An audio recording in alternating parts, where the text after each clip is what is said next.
நீ ஸ்டேஷனுக்கு அனுப்பியிருப்பன்னு தப்பா நினைச்சு இங்க வந்த பாரு. இப்ப புரியுதா ராகவ் தம்பிய பத்தி?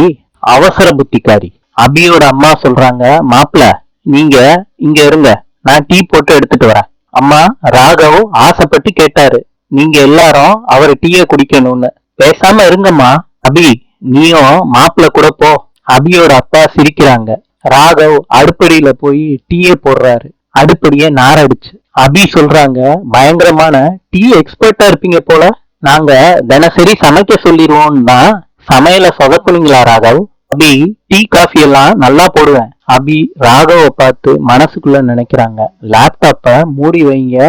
ராகவ், நான் பாட்டி கிட்ட சொன்ன உடனே பாட்டி என்கிட்ட, ஆமாடா அதுதான் கரெக்ட், அவளை துரத்திட்டு நீ சந்தோஷமா இரு, நீ டூர்லாம் போவேணாம் அப்படின்னு சொல்லுவாங்கல்ல. அபி சொல்றாங்க, கரெக்ட், அவ்வளவுதான். ராகவ் சொல்றாரு, ஒண்ணு மாத்திரம் நல்லா தெரியுது, என்ன நிம்மதியாவே இருக்க கூடாதுன்னு முடிவு பண்ணிட்டல்ல. உங்களுக்கு பிடிக்காத ஐடியாவை உங்களை செய்ய விடக்கூடாதுன்னு நல்ல ஐடியாவா உங்ககிட்ட கொடுத்தா ராகவ் நீங்க இப்படி பேசுறீங்களே. அபி மனசுக்குள்ள நினைக்கிறாங்க, கோவப்படணும்னு நினைக்கிறப்ப இவரு அமைதியா வேலை பார்க்கிறாரு, எப்படியாவது இந்த பேக ஓரம் கட்டிட்டு இவரை தூங்க வைக்கணுமே. சரி ராகவ், எனக்கு தூக்கம் வருது, லைட் ஆஃப் பண்ணிட்டு தூங்கணும். ராகவ் சொல்றாங்க, உனக்கு தூக்கம் வந்துச்சுன்னா தூங்கு, நான் ஆபீஸ் விஷயமா பாத்துக்கிட்டு இருக்கேன், அது முடிச்சதுக்கு அப்புறம் தான் லைட் ஆஃப் பண்ண முடியும். சரி ராகவ், ஓகே, நான் பாட்டி கூட போய் தூங்குறேன். எதுக்கு அபி? வேற என்ன பண்ண முடியும் ராகவ்? பாட்டி கிட்ட எனக்கு தலைவலின்னு சொன்னா கூட லைட் ஆஃப் பண்ணிட்டு தூங்க மாட்டேறாரு, அதனால அங்க போய் தூங்குறேன்னு பாட்டி கிட்ட சொல்லுவேன். இப்ப என்ன அபி உனக்கு? நான் வேலை பார்க்க கூடாது அவ்வளவுதானே? அதேதான் ராகவ். இருங்க ராகவ், நான் வைக்கிறேன். எனக்காண்டி உங்க வேலைய கூட விட்டுட்டு இருக்கீங்கல்ல, நான் உங்க லேப்டாப்ப பத்திரமா எடுத்து வச்சிடுறேன். அபி லேப்டாப்ப சேர்ல வைக்கிறாங்க. பேந்த முழிச்சுக்கிட்டு நடந்து போயிட்டாங்க.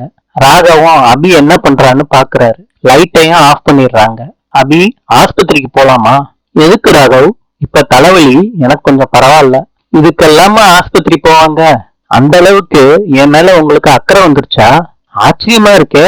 இல்ல அபி, நீ மென்டலி டிஸ்டர்பா இருக்கிற மாதிரி எனக்கு இருக்கு. இங்க இருக்கிற முடியும், நீ நார்மலா இருந்தாலே எனக்கு ரொம்ப கஷ்டம்.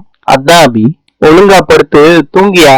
கடுப்பாச்சுன்னா பைத்தியம் என்ன பண்ணுன்னு பைத்தியத்துக்கே தெரியாது. தூங்கியா. ராகவ் தூங்கிட்டாரான்னு உட்கார்ந்து இருந்து பாக்குறாங்க அபி. அவர் தூங்கின உடனே டைரிய எடுத்து பாக்குறாங்க அபி. அந்த டைரிய லேப்டாப் பேக்ல கொண்டு போய் வைக்கிறாங்க அபி. அப்படியே ராகவ பாத்துக்கிட்டு உட்கார்ந்துகிட்டு இருக்காங்க. இன்று ஜப்பானின் நாணயம் 1. நாளை சந்திப்போம்.